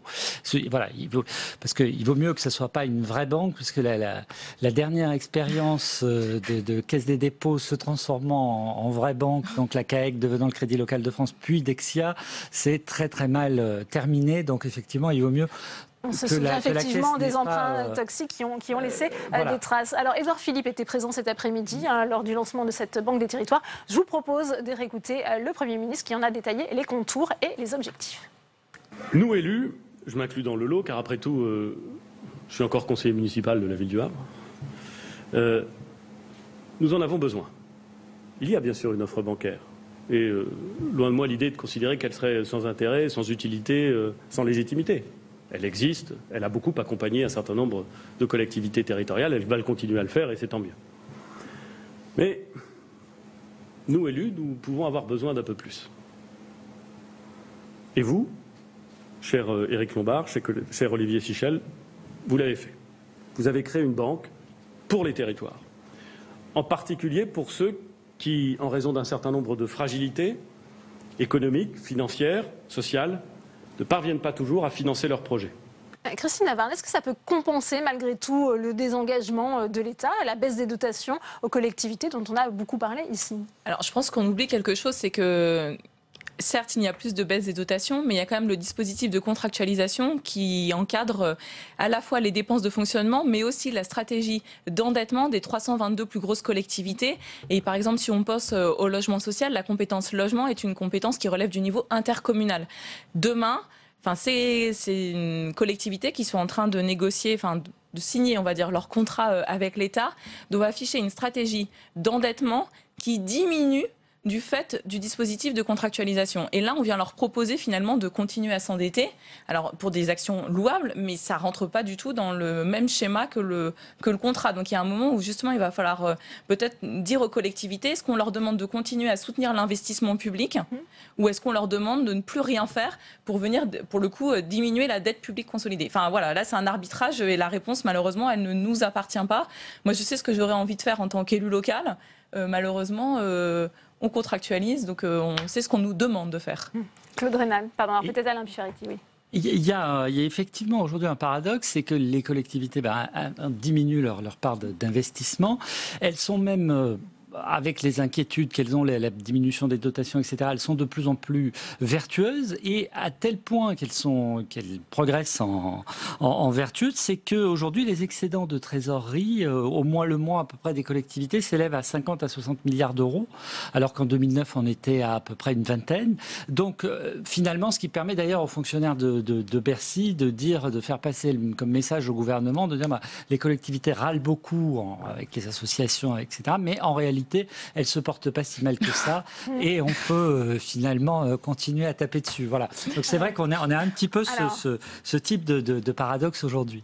Je pense que ça vous fait réagir, Claude Raynal et ensuite Christophe Béchu. Vous avez ce sentiment Non, moi je partage l'avis de Christine Lavarde. Il y a à la fois, je crois, un discours d'aujourd'hui intéressant, utile. Moi je crois que la proposition qui est faite de réorganisation, en tout cas, de la Banque des Territoires, de la Caisse des dépôts derrière, finalement, sur cet aspect-là des territoires, est tout à fait judicieuse. Partage totalement, et en même temps, un peu comme Christine Lavarde, je trouve qu'il y a à la fois une demande d'un côté contractuelle, si vous voulez, mais c'est vrai que pour 322 institutions, pas pour l'ensemble, effectivement, de limiter leur appel à l'emprunt en améliorant leur autofinancement, donc en limitant leur... Donc il y a quelque chose d'un peu, effectivement, non pas contradictoire, mais en tout cas, qui pose question quant au résultat que l'on va obtenir. Voilà, belle initiative, beau projet, je le crois, pour la Caisse des dépôts, mais en même temps, sur la politique générale du gouvernement, un petit doute sur l'objectif finalement poursuivi. Christophe Béchu. Bon, moi je vais signer la semaine prochaine 2 des 322 contrats, un pour la ville d'Angers, l'autre pour la communauté urbaine. Donc ça me parle évidemment. D'abord, pour que les choses soient claires, c'est pas parce que la Banque des Territoires est lancée que tout à coup on se dit on va investir plus. Notre plan pluriannuel d'investissement, il est déterminé par notre autofinancement. Le sujet qui consiste à serrer les boulons pour faire des économies, pour augmenter de l'autofinancement, il devrait même pas être de droite ou de gauche. Il est juste vertueux. Ne pas dépenser plus que ce qu'on gagne sur une trop longue période, c'est assez souhaitable. Bon. Et même si la baisse des dotations a été très douloureuse, elle a finalement amené aussi l'ensemble des élus à devoir revisiter et s'apercevoir qu'il y avait des choses qu'on pouvait continuer à faire pour moins cher. Je le dis aussi de manière claire, et on ne peut pas toujours tenir un discours qui consiste à dire il faut faire attention au déficit et considérer que c'est toujours à l'autre de faire des économies et pas à soi. Donc pour être clair, mon plan d'investissement pour la ville ou pour la communauté urbaine, il est intangible. Il a été bloqué, on peut l'aménager en fonction de bonnes ou de mauvaises nouvelles. Ce qui va changer, c'est qu'on va avoir un accès à des conditions meilleures à du crédit, en n'ayant pas le stress de se demander si on trouvera potentiellement les sources qui permettent d'aller financer, notamment des projets de long terme. Je distingue ce qui relève, si vous voulez, du synthétique que vous faites sur un terrain à l'échelle d'une ville comme Angers, d'une opération de renouvellement urbain, d'une ligne de tramway, où là, le sujet que vous avez... Ça va cibler quel projet, alors, cette Banque des Territoires, par exemple, pour une ville comme Angers? Nous, dans l'absolu, on va évidemment l'utiliser sur des projets qui sont à la fois structurants et de long terme, et sur lesquels la question qu'on a, ça peut être parfois de se dire, j'ai peut-être intérêt, puisque les conditions de marché sont excellentes, à faire tout de suite un emprunt, même si je ne l'utilise pas tout de suite. Si vous avez en face un interlocuteur qui vous garantit de mettre beaucoup d'argent sur une longue période, eh ben vous ne mobilisez les emprunts que quand vous en avez besoin. Et ça, c'est plutôt une bonne chose d'un point de vue financier. Et la deuxième chose, c'est que vous ne discutez pas avec une banque. Parce que l'appellation, elle est plus marketing que réelle, je rejoins complètement ce qui a été dit. Vous discutez avec des gens qui, parce que justement, ils ne prêtent pas de l'argent à tout le monde, mais qui ne le font qu'auprès du secteur public local, peuvent aussi vous aider en termes de conseils sur le montage à utiliser. Je vous donne un exemple. Aujourd'hui, dans les 3 grands projets qu'on a, j'ai parlé de tramway, j'ai parlé d'opérations de renouvellement urbain, il y en a un autre sur la transition énergétique qui consiste à lancer une chaufferie biomasse sur une partie de notre territoire pour avoir une énergie dont on maîtrise le prix et pour accompagner une sortie ou une augmentation des énergies renouvelables. La discussion qu'on va avoir avec la Banque des Territoires, c'est est-ce que c'est à la collectivité de le faire? Est-ce que c'est pas plutôt à une ESPL? Est-ce que c'est pas dans le cadre d'une SAS où on trouve un partenaire privé? Et là, la nature de la discussion, elle est facilitée par le fait que vous avez en face de vous des gens qui sont des experts sur tous les territoires et qui peuvent regarder les bonnes initiatives qui ont été prises dans les 4 coins de France et qui vous évitent de faire appel à 10 cabinets de conseil ou à des choses de ce type. Donc ça va fluidifier la procédure. Chaque élu territorial aura un correspondant de cette banque à sa disposition. Et un des objectifs, on le disait, c'est de lutter contre ces inégalités entre les territoires. Claude Raynal, car le risque de décrochage aujourd'hui est important entre à la fois les métropoles qui savent très bien s'adresser à la Caisse des dépôts quand elles ont un projet et puis les autres territoires ruraux. Oui, il est clair que pour les métropoles, les grandes villes, la Caisse des dépôts est depuis longtemps un interlocuteur repéré, connu, avec lequel il y a un travail permanent tout au long de l'année. Donc, si vous voulez, il n'y a pas de difficulté pour ces territoires-là. Il y a plutôt un intérêt quand même à avoir, à travers le directeur régional, aussi une capacité à prendre des décisions directement. Il y aura une échelle de projet qui sera à la main, si je puis dire, du directeur régional, ce qui n'est pas le cas aujourd'hui où tout remonte au niveau parisien, quel que soit le montant du projet. Et donc, il est bien clair que l'objectif qui est poursuivi, c'est effectivement d'avoir une meilleure écoute, une meilleure attention à des territoires qui n'ont pas cette habitude de travail avec la Caisse des dépôts. Et d'ailleurs, l'idée qui est faite, c'est que chaque demande, on demande à chaque directeur régional que face à une demande d'une collectivité, quelle qu'elle soit, il y ait une réponse sous la semaine. Donc un contact pris sous la semaine de manière à avoir une réponse la plus rapide possible à sa demande de prêt, de projet ou simplement de conseil. C'est quelque chose de tout à fait nouveau, si je puis dire. Alain Pifaretti, je voudrais qu'on comprenne aussi le fonctionnement, puisqu'on sait que la Caisse des dépôts, c'est un établissement qui est placé sous le contrôle du Parlement avec un statut spécial et qui s'autofinance grâce à ses fonds propres. Comment ça va se passer pour la Banque des Territoires ? Je pense que ça en reste malgré tout dans la même logique du fonctionnement classique de la Caisse des dépôts, orienter l'épargne des ménages vers le logement social, vers les projets des territoires. Donc ça, je pense que ça ne changera pas.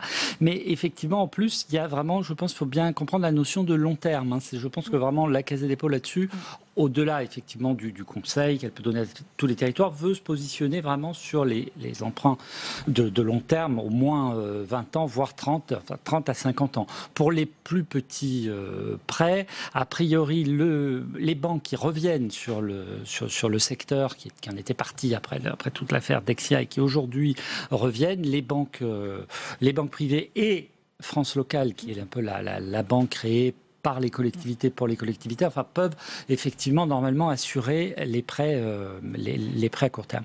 Et il y a aussi un garde-fou qui a été placé, qui n'existait pas il y a quelques années par rapport à la question des emprunts structurés, c'est que la loi bancaire de 2014, je crois maintenant, interdit de faire des produits structurés au-delà de ce qui dans la charte Gisler était le 2B, c'est-à-dire puisque vraiment les emprunts très mauvais, c'était les 4, 5, 6. Là on est sur quelque chose qui reste, malgré tout, on peut refaire du structuré, mais dans des limites très raisonnable. Christine Lavarde, on sait qu'il y a déjà des projets particuliers qui vont être concernés. C'est ce qu'on appelle Action Cœur de Ville. Ça concerne 222 villes moyennes. C'est à peu près un quart de la population française. L'objectif, c'est de faire revenir les habitants dans les centres-villes. Est-ce que vous ne craignez pas justement que ces projets, qui sont assez coûteux, empêchent justement la Banque des Territoires d'investir dans d'autres projets ? En même temps, je pense que redynamiser les cœurs de ville, et ce qui est un peu le rayonnement, puisque autour de ces villes-centres, il y a toute une périphérie qui vit et qui dépend de la ville-centre. C'est justement ce qui va permettre d'éviter la désertification rurale et un regroupement, une concentration de la population dans quelques métropoles qui, elles, n'ont pas de contraintes d'accès au financement, savent monter des dossiers. Et je pense qu'on a vraiment tout intérêt à venir redévelopper un peu partout sur le territoire des centres, des pôles d'attractivité, de dynamisme économique. Donc, je crains pas effectivement qu'il y ait une éviction de l'argent vers ces projets ciblés au détriment de tous les autres. Puisque ce sont souvent ces métropoles qui font vivre, ces bourgs-centres qui font vivre autour d'elles. Puisque typiquement, une piscine, c'est pas un petit village de 70 habitants qui va faire financer sa piscine. C'est la ville, la grosse ville de 6-7 000 habitants qui va porter l'équipement pour l'ensemble des villages qui vivent autour. Donc non, je pense que ça, pour le coup, c'est plutôt vertueux justement de venir aider ces villes de 6-7 000 habitants qui sont des petites villes qui n'ont pas les ressources techniques. Et là, je pense que c'est vraiment le plus de cette Banque des Territoires, et on peut du coup s'interroger sur pourquoi avoir fait rentrer que l'A7 et pas d'autres filiales de la Caisse. Je pense par exemple à Aegis ou à Transdev qui auraient pu apporter des compétences techniques pour des projets de transport ou des projets urbains. Donc voilà, mais je pense que c'est vraiment là la plus-value de la création de cette banque, c'est bien d'avoir un relais technique pour aider à monter les projets au-delà du seul aspect financier. Claude Raynal. Oui, moi je voudrais dire qu'effectivement il n'y a effectivement pas d'effet d'éviction ou de risque d'éviction. En fait, on n'est pas sur les mêmes sujets. Souvent, sur ces projets cœur de ville, on est sur des montants évidemment beaucoup plus modestes. D'abord, il faut bien voir ça. C'est-à-dire qu'on a 80%, je crois, aujourd'hui, des projets qui sont dans la Caisse des dépôts tels qu'ils sont aujourd'hui sur les territoires, qui sont à moins d'1 million d'euros, pour chiffrer les choses. Parce que, de toute façon, pour les territoires, il faut toujours réaliser l'équilibre économique de leurs opérations. Ne croyons pas. Mais ce sont des apports tout à fait importants. Enfin, pour les métropoles, la Caisse des dépôts, son utilité, c'est l'effet de levier sur les fonds privés, sur les autres banques. C'est ça qui est fondamental. C'est une espèce de garantie de qualité du projet qui permet finalement aux autres banques et aux autres investisseurs de venir. Et les métropoles ont l'habitude de faire des tours de table. La Caisse des dépôts est un élément important, mais ce n'est pas un élément central du financement. Christophe Béchu, c'est vrai que je le rappelais, hein, c'était cette phrase d'Éric Bompard. Quand nous mettons 1 euro de capital dans un projet, les investisseurs privés en ajoutent 6. C'est un peu exagéré, vous pensez? Non, c'est réel. La vérité, je ne devrais pas le dire de cette manière, c'est que s'ils ne donnaient pas d'argent mais qu'ils donnaient le label, ça aurait déjà un impact. C'est pas le jour pour le dire. Bon, parce que je me réjouis évidemment qu'il y ait des crédits. Mais la vérité, et ça a été extrêmement bien dit, c'est qu'à partir du moment où la Caisse vient au financement d'un projet, c'est qu'elle en reconnaît le caractère structurant, c'est que ses équipes ont évalué ce qu'était l'impact, la soutenabilité aussi pour les élus du territoire. Et je ne crois pas du tout l'effet d'éviction. La vérité, c'est qu'on est aujourd'hui dans la situation contraire. C'est-à-dire que précisément, si on veut éviter une France périphérique qui désespère, qu'on se retrouve avec des croissances, une France à 2 ou 3 vitesses en fonction des territoires, c'est fondamental que les territoires d'équilibre soient accompagnés dans ces projets. Parce que la vérité, c'est que les plus puissants, ils trouveront toujours des solutions. Ça les aide d'avoir une visibilité à long terme. Mais c'est les fragiles qui tiennent l'équilibre du territoire. Et la France, c'est pas que Paris et 6 métropoles d'équilibre. C'est la totalité de ce territoire qui explique notre richesse patrimoniale, touristique. Accompagner les centres-bourgs, c'est précisément être capable de fixer les populations pour conserver des territoires qui sont des territoires à taille humaine, pour éviter que les métropoles se retrouvent à gérer des afflux de population de façon trop rapide, et pour permettre à chacun de pouvoir conduire des projets de manière raisonnable, avec l'appui technique.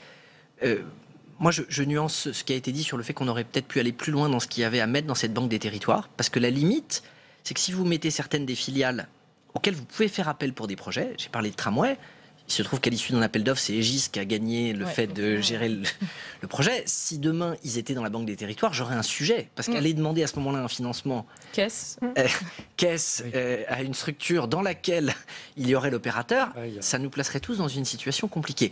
Donc peut-être qu'il y aura plus tard d'autres consolidations. Dans un premier temps aujourd'hui, franchement, je pense qu'on a un bon équilibre. Il y a une étape. Il y en aura d'autres, mais je crois qu'elle marque en tout cas le début de... C'est un bon équilibre et ça sera le mot de la fin parce qu'on arrive au terme de ce débat. C'est ce qui ressort aujourd'hui. Oui, je pense que c'est un bon équilibre. Et par rapport au contexte bancaire global, je pense que c'est bien effectivement que la Caisse se propose comme ça, notamment pour des territoires fragiles, un investissement qui n'est pas purement bancaire. Et juste un mot par rapport à justement cette affaire des crédits structurés et du scandale Dexia. C'est fini ça, Alain Pifaretti ? Et justement, pas du tout. Et quand on voit ce qui se passe en ce moment en Italie et les risques quand même qu'on pourrait avoir de crise, il faut quand même toujours rappeler que la bad bank Dexia représente encore aujourd'hui un bilan de 181 milliards d'euros, ce qui reste considérable même si on était à 250, et que la garantie de l'État français est toujours de 65 milliards qui devrait être sortie quasiment du jour au lendemain si la bad bank avait une explosion nucléaire. Voilà. Eh bien, merci. Merci à vous, Alain Pifaretti. Merci Christine Lavarde, merci Claude Rénal. Merci à vous, Christophe Béchu. Avant de se quitter, on va retourner dans l'hémicycle du Sénat, puisque vous le savez, la bataille du rail a lieu dans l'hémicycle en ce moment, avec l'examen par les sénateurs de la réforme ferroviaire. Saveria, on le disait, la discussion avance lentement cet après-midi. Absolument, la discussion avance lentement, Delphine. Et les communistes sont toujours en première ligne. Ils se battent pas à pas, amendement après amendement, pour modifier ce texte, pour faire reculer cette réforme, une réforme qui, selon eux, organise à terme la liquidation de la SNCF. Je vous propose d'écouter Hélène Assassi, la présidente du groupe. Il y a déjà eu des expériences dans notre pays. On investit pour privatiser ensuite. Regardons ce qui s'est passé avec les autoroutes. Regardons ce qui s'est passé à ADP. Donc les cheminots ne laissent pas leur cerveau dans les couloirs, ils utilisent leur cerveau, ils réfléchissent, et cette réalité, ils la connaissent. Et effectivement, ils craignent que ce soit aussi l'avenir de leur entreprise. Voilà, on investit pour privatiser ensuite. Alors pour lui répondre, Elisabeth Borne, la ministre des Transports, ne lâche rien. Elle répond à son habitude avec fermeté et une certaine raideur. On est en train de reprendre 35 milliards de dettes. c'est historique. Je pense que ça fait des années que de gouvernement en gouvernement, on a mis ce sujet sous le tapis. On est en train d'investir plus qu'on ne l'a jamais fait dans le transport ferroviaire. On a donné toutes les garanties dans la loi sur le caractère public de la SNCF. Donc moi, je vous pose la question, pourquoi faire circuler des contre-vérités qui peuvent être de nature à inquiéter les cheminots au moment où le gouvernement envoie un message de confiance dans le transport ferroviaire et dans la SNCF et aux cheminots? Voilà, faire circuler des contre-vérités. Alors voilà, pour les débats cet après-midi dans l'hémicycle, des débats qui vont durer. Il reste 210 amendements à examiner, Delphine. Merci à vous, Saveria. C'est la fin de cette édition. Merci à vous de l'avoir suivi. À 18h30, on va plus loin, présenté par Rebecca Fitoussi, qui reviendra sur les annonces d'Agnès Buzyn, la ministre de la Santé, concernant la situation des EHPAD. Très bonne soirée et à demain, 15h.